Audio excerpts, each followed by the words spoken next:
Good afternoon, everyone, and welcome to the Prince George's County Memorial Library System's virtual programs. My name is Nicholas Brown, and I'm the COO for Communication and Outreach at the library, and so grateful to be here with all of you today.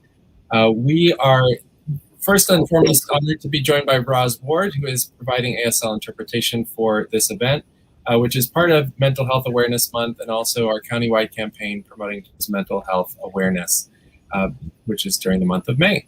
The Community Conversation Series is part of our virtual programs. It's a weekly program, Thursdays at 4 o'clock, in which we highlight community leaders and resources and services available to the community.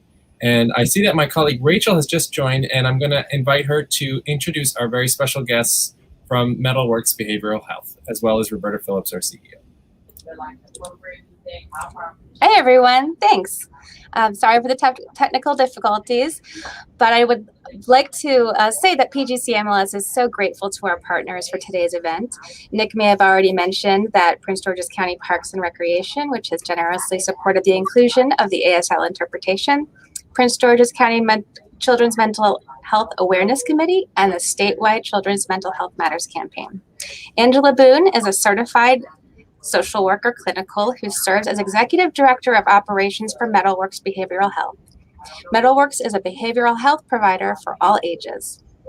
We also have with us Diane Dunlap, LMSW, clinical director for Metalworks. She has 21 years of experience in the field and works with incarcerated individuals between Maryland, New Jersey, and DC. We'd also like to welcome our ASL interpreter, Roz Ward. So I'd like to introduce our CEO for PGCMLS, Ms. Roberta Phillips, who will be conducting the interview today. Thanks again for joining us. Thanks, Rachel. Welcome. Thank you, Rachel. Guests. We appreciate you being here.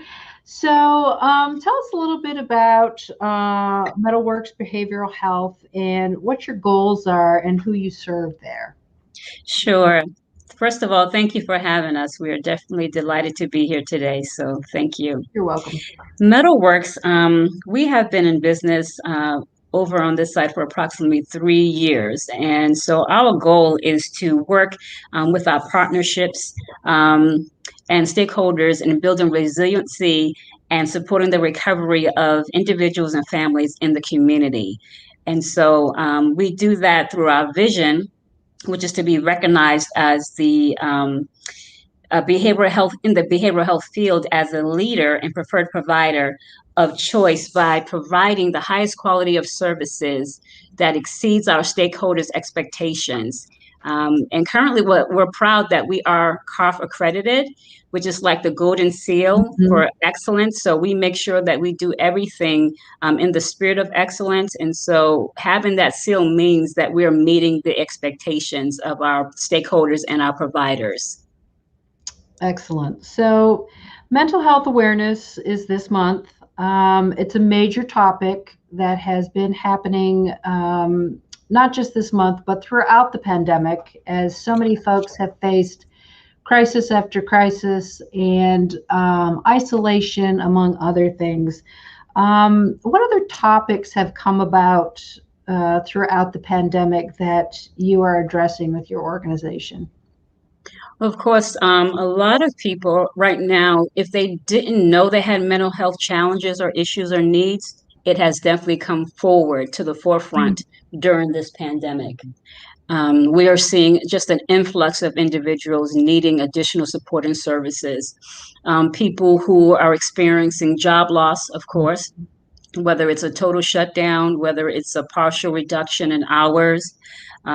Definitely seeing some people who are suffering with, because they're not employed, then they're not able to pay rent. And I know that we've gone back and forth with the evictions, extensions, and things of that nature. But we just had someone recently who was saying again that their lease is up and the landlord doesn't want to renew. So finding resources to help them with that, on top of the mental health challenges that they're already facing. Children being homeschooled presents a different challenge for them. So it's a plethora of issues and concerns that they're dealing with now that we are facing, and helping them to overcome through the programs and services that we provide. Diane, could you tell us how we support normalizing therapy for folks that are skeptical. There's always the stigma around, I don't want to talk to anybody. I don't want to be identified as having quote unquote issues. How do we normalize this for folks so that they know that it's okay to go and ask for help? Right. And that's just what we do, is normalize it. And getting them to buy into the benefits of individual, group, PRP services. And it's really important for them to know that they're not alone. Mm-hmm. And the key thing, again, is buying into the benefits of supportive services. Absolutely. And we know that a lot of what's transpired during the pandemic hasn't even showed up yet, because we don't know what all of this trauma is going to result in. How can we support the health challenges that might show up in children and youth, and what signs should adults look for? So definitely our approach is supporting an individual to develop from a partially functioning person into a more fully functioning individual. Mm-hmm. Fully functioning isn't just meaning that you have insight, but it's not just a matter of gaining insight, I should say, but using that insight to take concrete steps towards improving the relationships within the family systems, friendships, the community, as well as in the education and vocation systems. In its largest sense, our goal is to improve not just to improve the client's life, but the quality of life for everyone in the client's circle of contact, as well as improving society through the client. So if the client gets better, the community gets better. Sure. So some of the things they should be looking for is could be isolation, increased maybe anger, frustration, lack of attentiveness, just different things that's outside the norm for them. So something, if you say, okay, this is outside of their normal behavior, then you want to kind of look at that and say, hey, really what's going on? It may not just be, as we want to say, a bad child, or they're having a bad day. It may be a reaction to an external stimuli, or even an internal, stimuli. Okay, that's great. And I think, that support is really important, that making folks aware that they're not alone, that there are a lot of people who suffer in many different capacities. And I think for some of us who are not trained as you all, if we're concerned about someone's well-being, whether it's a stranger or loved one, how do we respectfully support them? I'm sorry. Can you repeat that again? I'm sorry. Sure. If we see somebody who we have concern for, whether it's a stranger or a loved one, how do we respectfully support them? Okay. So again, it goes back to what you were saying earlier, what Diane was saying about normalizing, not judging, coming from a place of love and understanding and support. I'm here. I'm here to listen. I'm here to help. I'm not here to judge. I'm not here to place blame. It's okay. We all have something, finding a way to join with them around something. So maybe they're going through something and maybe that's not what you're dealing with, but making that human connection with them. That's very important to helping to support someone outside of just providing resources. We can be a resource just by being present with that individual and supporting them that way. Yeah, there are so many ways that people can support, whether it's just being there to listen, letting them vent, being present with them as far as, sharing a meal or a walk or anything that, says, hey, I'm here with you, I think is really important. I mean, I need all of that for my mental health as an individual on a daily basis, whether I'm going through something or not. So absolutely, it's that human condition, right? Absolutely. And human touch, I mean, during the pandemic, we didn't have a lot of it because we were isolated, right? And we were afraid. But just reaching out, picking up the phone, sending a text message, getting back to basics, when you did, at least talk on the phone more to people. So I found a lot of people were reaching out. So it wasn't so much texting anymore, but they were actually calling and spending a lot of times on the phone. We're in the age of technology, so FaceTiming and what is it, Google Duo and Hangouts, Zoom calls. People were having Zoom parties. So those things to make sure that you can reach out to people just to check in with them, let them know that they're not alone and that you care. Those things go a long way to supporting the mental health, which then translate to your physical health. Oh, absolutely. There's so much, that whole mind-body connection are Absolutely. so critical. The library offers yoga and mindfulness virtually, because we know that if you can maybe take some time to just breathe or be quiet, sometimes, that can serve to lessen anxiety. And again, it's something for everybody. It's not, exclusive to anybody. My husband lost his mother from COVID during the pandemic. I think a lot of folks either have lost somebody or know somebody who's lost someone. How have your services evolved around that, and how do we help those folks in our life or in our circle cope with some of those things? For example, we're going to go to Ohio in July and have the memorial service, the celebration of her life, because we were unable to do it. So what advice do you have for folks, who are like starting to really reckon with this loss? As Angela was saying, we use a lot of the technology nowadays to do face-to-face contact. So I would say that they have to be allowed to grieve, right? Because there's two different ways. There's two different types of grieving that's going on. One is the grief of a loss of a loved one, and there's the grief of I'm not able to be there. I wasn't able to say goodbye. You see what I'm saying? I wasn't able to let them know that I love them, because they couldn't get to the hospital. So a lot of our heroes were having the phone to the ear, doing things like that. The nurses, having them do FaceTime. So we had that. But then again, a lot of people, I had a friend whose father was in Kentucky and he passed away in the hospital and she wasn't able to get to him. So then you have that guilt, that did he know I loved him, or just different things. So yes, giving yourself grace, giving yourself permission to grieve. And then when you're able to, as you all are doing, going to have the memorial and the celebration of life, getting together with loved ones and just loving on one another, that's going to be the best healing process that can start. But yes, definitely going and talking to somebody, encouraging them to get help, maybe talk to a therapist. If they don't want to talk to a friend, someone that maybe is a stranger to them that they feel they can open up to. That is part of what we do here at Metalworks. We have our outpatient mental health clinic. And so we provide therapy. We have a team of therapists, that help through the grief and the loss process as well, walk them through all the different stages. Yeah, I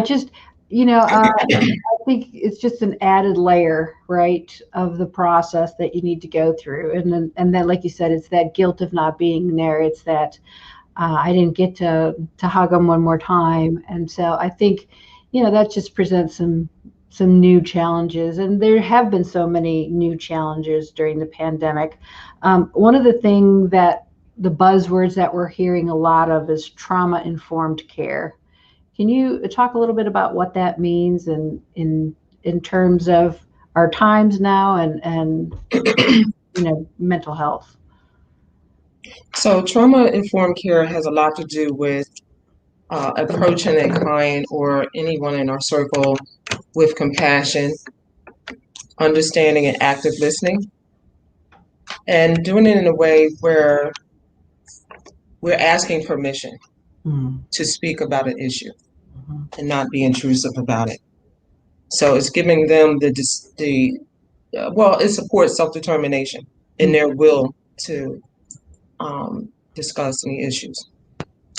Right. I mean, and think about it. A trauma doesn't, a trauma, when people think of that word, they think of something, catastrophic. But there's trauma in not being able to see your friends for a year if you're a child, or not seeing your grandparents for a year. Or, I mean, there are things that people might consider to be lesser, but depending on where you are, those traumas could be very great.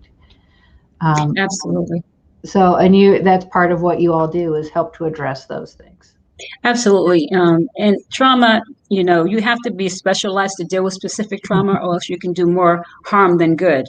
Okay. So we want to make sure that we are also culturally competent to work with different populations. And as you said, trauma is indicative to the person. What may be traumatic for me may not be traumatic for you, and so to normalize that as well. When people say, I shouldn't feel this way. You see that a lot. I shouldn't feel this way. I should be able to deal with this better.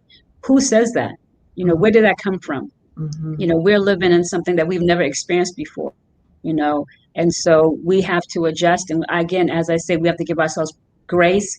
We have to give ourselves permission to grieve and to forgive ourselves for all types of things. Maybe you didn't say goodbye to your mom, or maybe you had an argument with your mom before she went to the hospital and she went on a ventilator and never came back to consciousness and awareness. So that's traumatic for people. So again, normalizing that, showing that love and that understanding and that safe place for them to talk or for them to vent, to even have role plays on, okay, if your mother was here, what would you say? Go ahead and talk to her now. Oh, that's right. The empty chair syndrome. So you have all those things that you can do to help people come to a place of wholeness. When the pandemic started, of course, the social unrest was exacerbated and civil rights were brought to the fore in such a very traumatic way. I know we held some forums that were facilitated by experts, not myself, for our staff. So, there are some the racism that people have experienced during this pandemic, whether it's with healthcare or the violence we've seen against our Black and brown neighbors. That's a whole new set of things that that people, have always dealt with, but now it's becoming, recognized more because it's been so brought to our attention, quite frankly, in such a stark way. So are you seeing more people who are talking about this, or, because the library is really involved in educating and helping people understand their bias and thinking about how we are all different culturally, celebrating Asian Heritage Month and, all different things. So how do you deal with that hate that's systemic? Because that could create, I'm guessing, just a plethora of mental health issues. Okay. So you deal with it one person at a time, right? I always say healing hearts, one beat at a time, one heart at a time. And so, yes, we've definitely seen it, but we've also seen society come together. When there's civil unrest, there's also a group of people that come together, stand together, and provide that solidarity and that beacon of hope and, that beacon of light. And so, yes, I've seen it. I've heard it. And some people are even surprised that that's what was in them. They were shocked themselves, but being isolated and having to be alone and deal with yourself, that was new for a lot of people. It's easier when you are surrounded by a lot of people. You don't have to deal with your internal demons, if you would. Right. Well, when you go ahead. It's a lived experience you all have had for your whole life, and for people that look like me, it's like an awakening of a different sort. Like there is also guilt, and there's also this reckoning of, I'm a terrible person because I didn't do XYZ, or my gosh, how do I become an ally? So I think there's just a lot of things that happened not only during the pandemic, but during this whole, societal wave of kind of catastrophes, to put it quite bluntly. Absolutely. I mean, it's always been there, right? And there's certain things that come that maybe will put the spotlight on it, certain times, certain seasons, but it's always been there. And as you say, to your point, how can I become an ally, or I feel I'm going to tell a person on guilt. And so to help the person, even if they come and that's one of their goals, is to help them identify what is it that you want to do, what is it that you feel passionate about, and then help direct them that way. It's person-centered therapy, where we're working on behalf of the client. You are the focal point, and we also are focused on whatever is attached to you. Okay, so say, Roberta, you're the client, but then you have your husband, you might have children, you might have, your job. So we kind of look at the whole family system and work that to kind of help you to get towards your goals as well. But definitely helping you identify what is it that you want to do. Is it realistic, right? Is it attainable? So we have SMART goals: specific, measurable, attainable, realistic, and timely. So to make sure that you're not trying to do something that is going to make you feel worse because you're not able to attain it. Right. I would say, yeah, go ahead. I would say too, during the pandemic, I've done a lot of work around fear-based thinking. So Black and brown communities are dealing with several pandemics: the racism, coronavirus, and financial issues. So there has been a lot of work around fear-based thinking, because people are more anxious. For people that had anxiety and panic disorder before, it really got worse in the last year or so. So it's, again, for me, it's always helping folks buy into the benefit of support and treatment, because some of us are so strong. We don't need help. We don't need support. So just come alongside folks and helping them see in their own individual lives the silver lining and everything, because so many things are horrible right now, and we're seeing on the news all day, every day, and in our personal lives, like you said, you experience loss. So, and then I realized too, faith has played a huge part in a lot of the client population, and even with staff too, because whether you're a staff person or a client, you're experiencing loss in different pandemics, right? So I found that faith has been a huge part in this past year and a half with getting through, just from day to day, sometimes minute by minute. And it's interesting that you said that, because I think what's made me, Prince George's, proud is the way that our community has really rallied together. Food distribution, the libraries participated in that, and warm coats and resources, and helping people find jobs and get vaccines and all of these different things that we've been doing. I've really felt that the community is coming together to do this work, and that's really healing in itself. And I think it's a step in a kind of a new direction, like, how do we do this together? So I think, at least in my perspective, from my work and where I stand, I live in the county, it just feels good to know that we're trying to move the needle together. And whether that's making sure people are mentally well, or housed, or fed, or employed, or happy, or safe. I mean, just the fact that we're doing all of this together is I think really meaningful. And that's why we like to share resources like yours, because so many people are like, I don't know where to go, or I don't know who to talk to. Absolutely. And so I think that's, it's really important. I didn't know about your organization before I did my research for this program. Wow.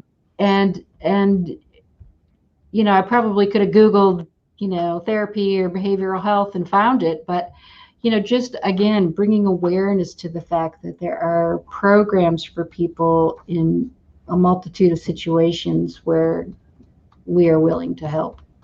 Absolutely, and that's one of the things. And I'm glad you brought up something about feeding families. Metalworks, we are partners with Food for Thought, and so together we have been able to feed over 86,000 families. Wow. Right? Amazing, That is amazing, and that is part of, as you said, the community coming together. People, even during the pandemic, people were volunteering their services. They're out there in the wintertime. I went out. They were out there, whether it's warm or not. They're out there on the weekends. Friday they get together and they're preparing the packages and the foods, and it's all kinds of groceries, meats, fruits, vegetables, produce, things of that nature. And then on Saturdays is when they actually give out the food over in District Heights. But they have several different areas. I think Friendly High School, they partner with Friendly High School a couple And they of partner times. with us at Oxon Hill. I think Oxon Hill, exactly, I think yes. the ministry in Oxon Hill, but we do a weekly pantry from 11 to 1 at Oxon Hill Library. And so, you know, I think for some people, there's just some pride around asking for help and breaking down that barrier and saying, you know, this is a tough time I'm going through. It's not going to last forever, but right now my family needs Exactly. this, or my family needs this. And so, like you said, that grace Exactly. and that willingness to say, I can't do this by myself. Right. Right. Absolutely. And when you find somebody on the other end of that conversation that is looking at you smiling, it makes it easier for you to ask for help because you know that they're there, their heart is in the right place. That's one of the things I would say about Clay and Christine, the CEO and the COO of Metalworks. They have a heart for this work. They go above and beyond, which is one of the things that got me on board with them, is I could see their heart from the beginning. They're not about the bottom line. They're about, hey, people are in need. And I always, you know, people are bleeding. You need to put a tourniquet. You need to stop the bleeding. How do we stop the bleeding? How do we provide the balm, you know, the healing balm? And so we do that through a myriad of ways of whether it's our supportive employment program, our psychiatric rehabilitation program, our outpatient mental health center program, a clinic program. So we have a variety of ways in which we help to kind of stop the bleeding. And again, as you said, people are prideful, and then they don't want to be known as I have a mental health issue. It's always been that stigma, but it's okay because guess what? A lot of us have it. We just haven't been diagnosed yet, right? So, Well, even and thinking about my father's era, that was just, you know, I'm sure he suffered from mental health issues. I'm positive he did, but that was not something that, you know, certainly not men did, but certainly not a man of his age would ever consider doing. And I think the more we can make this all about just being happier and healthier and not about I have this or I have that, because that's the stigma is I have this, but if you say, I just want to be happy and healthy, so I'm going to go get help, you know, right, I mean, exactly. that just, you know, who doesn't want to be happier and healthier, right?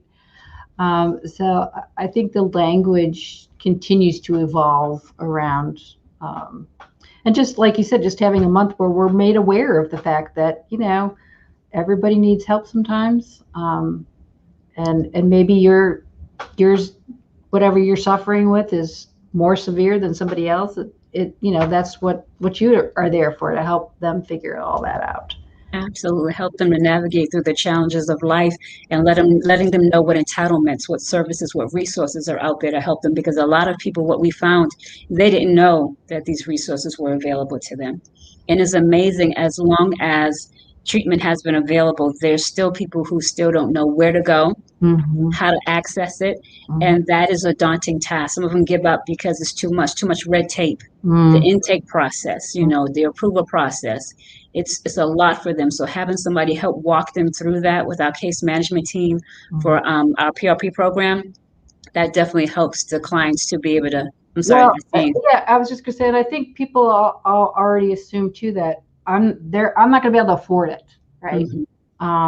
You know, but many employers offer, you know, services now that you can get through work if, you know, That's a place Employee to start. assistance program, right? Mhm. Yes.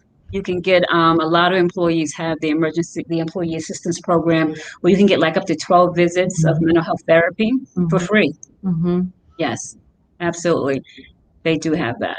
Yeah, so I think it's just about finding out the resources and where to go and who can help you, but there's most definitely help out there. Do you have any stories you can share about how your work has had a positive impact on the community or lives of an individual? I mean, everybody has that one success story, obviously without naming names, where you're like, oh my gosh, this is so exciting. Right, and that's when I wish Clay and Christine was here because I know they have all the stories. But I do know that, like we just had one particular, and it's happened a couple of times where people they need shelter, they need help, rental assistance, whether it's your back rent, whether it's moving to a new place and you need help with the deposit, the first month's rent security deposit. And this young lady, she was set to be homeless, real soon. And Christine knew someone who knew someone. Mm-hmm. They were able to get it all paid for her. And she was so excited, and this wasn't, this was thousands of dollars. And so just finding that resource there and seeing the weight, well, I can't say seeing, but because I got the story from Christine, that the client was so, excited that, a weight had been lifted off of them.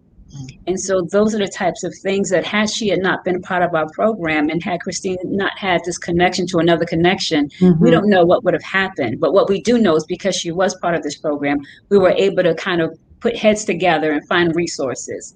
Another story the same way for housing. We were able to find housing for another person and also some monetary resources to help her. I think it was with the back rent, and definitely help with education and trainings, taking training classes and different things that they are looking for. So definitely some success stories there. That's awesome. And also just to plug the library, we have so many training resources on our online at pgcmls.info. Prep for SAT and GED and all kinds of test prep, also certification in a plethora of technology applications. We have a resource called Creative Bug if you just want to let loose and do some art therapy. Okay. And so there's all kinds of resources, and you all should check it out too, of things that we offer, and it's all free. You can even get a library card online right now. So, there's so many ways we can connect as a community, and that networking piece, like you said, she knew somebody who knew somebody who knew somebody, and all of a sudden, we've solved a problem. Absolutely. And I think that is the greatest part about being a community is that, you can see let me get back to you because I think I might know somebody. Exactly. And connecting those dots so that we can figure out those best resources is just joyful. When we see families reach out to us and say, because of you, I did this, I got a job, or my child's learning to read, or my child was able to enjoy an ASL story time because you offered that online during the pandemic. I mean, those are all things that help connect us as humans. It's just so needed. So I like the coping skill of just picking up the phone, calling somebody, FaceTiming somebody. I'm one of those people that I need to get out in nature. I need to exercise. Now we can do that without a mask. So if you're vaccinated. If you're vaccinated, right. And if you're vaccinated, if you're not vaccinated and you have a stigma against vaccinations, that's another thing we need to replace. Because vaccinations save lives, and we want you all to be healthy. So and now there's no barriers. You can go just about anywhere and get a vaccine. So if you haven't been vaccinated, I know Angela and Diane and I would all encourage you to go ahead and do that. It'll help with the isolation too, because you'll be able to get together with people, right? Yes, I think the introverts right now, they were really happy with the pandemic and the isolation. All the introverts were in heaven. Now they have to get back out. Well, some people have said, that I know that are introverts have even said to me, you know, I like being home. I'm a homebody, but I really need to get out a little bit. Like, you know, I'm feeling this now. So I think it's important for us all to just remember to connect, in whatever way, shape, or form you're most comfortable with right now. But hearing from people is just critical. So I'm going to see if there's any questions from our audience that they would like to pose to Angela or Diane. Oh, that's a great question. How do you take care of your own wellness as practitioners when you have to give so much to your clients? Yoga. I do a lot of yoga, meditation, music, fruits and vegetables. I was a junk food eater before. Oh, interesting. Yeah. And I'm getting older too. So I'm over 55, so I have to change my intake and people, places, and things as well. Mm-hmm. It's very important. Mm-hmm. And I always say, you know how they say every doctor needs a doctor, every therapist needs a therapist? Find someone to talk to. If you're a mental health practitioner and you're taking on everything, you'll be surprised as to what you're actually going home with. You might think, oh, you left it at the office or whatever, but it'll come up at various times. So find someone yourself that you can pour out and that you can talk to. And again, whether you're a person of faith, prayer, spending time alone, going to church, whether it's virtually or in person, meditation. For me, a good bag of kettle jalapeno chips in a movie, Chicago PD, is really. I love the hot kettle chips because my husband is a kettle chip like. Yeah, right. You can't see it, but right in my bag, there's a big bag of kettle jalapeno chips. So, not advertising it. Little things that make you happy, right? Exactly. Find the little things that make you happy. And the main thing is to be aware. Be aware of your own mental health. If you're aware of it, then say, okay, whether it's listening to music, my thing is listening to music as well. So finding out what makes you happy, what brings you down at the end of the day so that you can decompress before you have to go into the home or different things like that. And, I encourage my staff to take what everyone's calling a mental health day. You don't have to be physically sick with the flu or, a cough.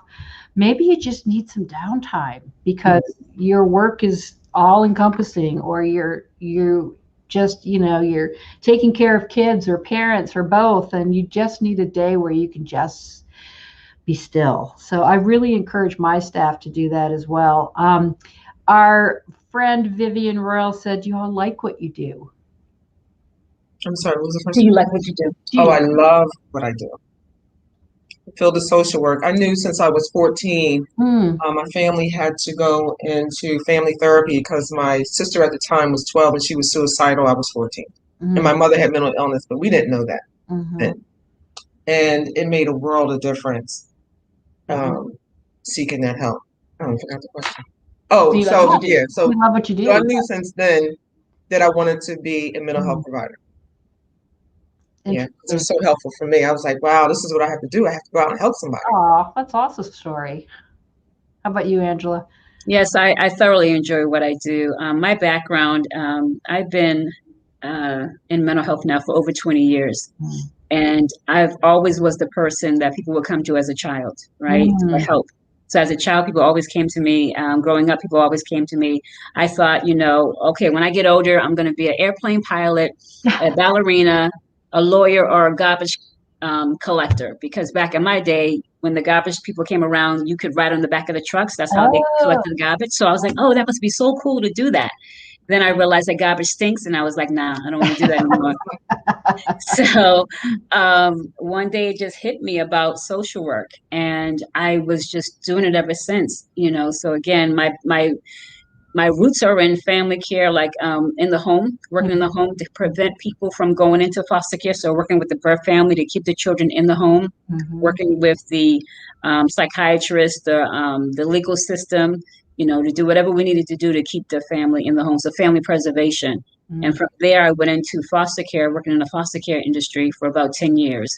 And so I went from working for an organization that we kept the children out of foster care to what happens once they get into foster care and making sure they got into the right homes and what happens when they aged out. And now I'm over here with Clay and Christine. And so helping to run the organization here, but again, working with PRP, supportive employment, and the therapy side, as well as giving back to the community. I absolutely love what I do, and I wouldn't trade it. Well, that's wonderful. And I can hear your passion, both of you. In fact, you've got over 40 years experience together, which is like, woo, as a whole person. Yeah. Fist bump. Any other questions that we have? Okay. We got some great questions. What are some ways that stress manifests physically? So definitely irritability, stomach problems. We see a lot of people complaining with somatic issues, stomach headaches, things that lethargy. So really just being overall fatigued. We talked about the brain fog, but it's just not being able to focus on things that they used to be able to focus on. So again, just being tired, feeling irritable, having, back-to-back headaches. People who didn't have migraines are having migraines now, and stomach problems. So gastrointestinal problems. That's the mind-body connection, right? So absolutely. If you're stressed, then your body's going to reflect that, and vice versa. So again, that's where that exercise and eating more fruits and vegetables, not cattle chips. I'm calling you out, Angela. You're calling me out, man. Go get my chips over there, Diane. And for me, it's I'm one of those people who need 8 hours of sleep. It's not a badge of pride for me to say, oh, I only got 4 hours of sleep. For me, that's like devastating. So again, like, what's normal for you? What makes you happy? What keeps you balanced? Are all things that I think people have really embraced during COVID. So I think there might be some positive aspects of this pandemic where people are like, I'm spending more time with my family, and wow, it's pretty great. And I'm slowing down, and I'm taking time to watch a movie, or I'm going outside for more walks, or maybe I'm choosing a different career. There's all kinds of positive things I think that can happen from this time because we've had time, right? We're not absolutely going at this breakneck speed that doesn't give us any time to slow down and take care of ourselves. Absolutely. I think initially during the pandemic, the onset, we were seeing an increase in completions of suicide. We were seeing a rise in abuse cases, right? And substance abuse. Oh, that was a big one. Definitely a rise in substance abuse, opioid pandemic. But then as things began to go on and people began to seek help, we're seeing what you're saying. People are rediscovering themselves again. They're finding new talents and gifts that they didn't know they had before because guess what? They didn't have time to work on it. So they're finding new passions, new career choices, spending time with family and friends and loved ones again. Some people are catching up, although you can never catch up on your rest, but you know what I'm saying. So some of the signs of stress was not sleeping enough, insomnia. But then as things begin to taper off and they begin to talk to people and begin to get help, whether that's even talking to a psychiatrist and getting medication, or not, whatever works for you, then we started to see people come back around to stability and to their state of homeostasis, to their state of normalcy. Because again, whatever is normal for you may not be normal for me. Like you said, for me, I need at least 10 hours of sleep. So 4 hours, I would be like, oh my God, that's terrible. But people may say 10 hours, you don't need 10 hours. I like my 10 hours. Right. And there's been some great success stories. I'm going to give a plug for Furlough Cheesecake. And the name is exactly what it sounds. It's okay. Two women who were furloughed, and they created, their sisters, they created a delightful cheesecake. They're in National Harbor. I had an opportunity to eat this cheesecake, and I was like, oh my gosh, this cheesecake is amazing. So here are two women who said, oh my gosh, we've we've lost our livelihood. What are we going to do? They rallied together to be entrepreneurs and now have an actual physical store. And it's their logo is there's kind of baked with love, which Yes. and so that's just a success story that I've seen out in the community, which I thought was just lovely and delicious at the same time. And it's not on my eat every day list, because it's there's a lot of calories, but it is something for a celebration, to be sure. I'm sure. Yes, I think I saw it on Baltimore on Yeah, the WBL TV. I remember them. Yes. They've gotten a lot of lovely press. And again, from the ashes rise the phoenix, right? You just never know. Absolutely. Well, is there anything else you'd like to say about Metalworks behavioral health, or any tips you want to promote? I know, Angela, you have a deadline, so we want to be considerate of that. So any like last words of wisdom y'all want to share? No, just if they want to connect with us, I can provide my email address and telephone number. Great. So the telephone number will be 240-487-6934. I'll give it again, 240-487-6934. And my email is A as in Angela, B as in boy, OO, N as in Nancy, E as in Edward, at metal, METTLE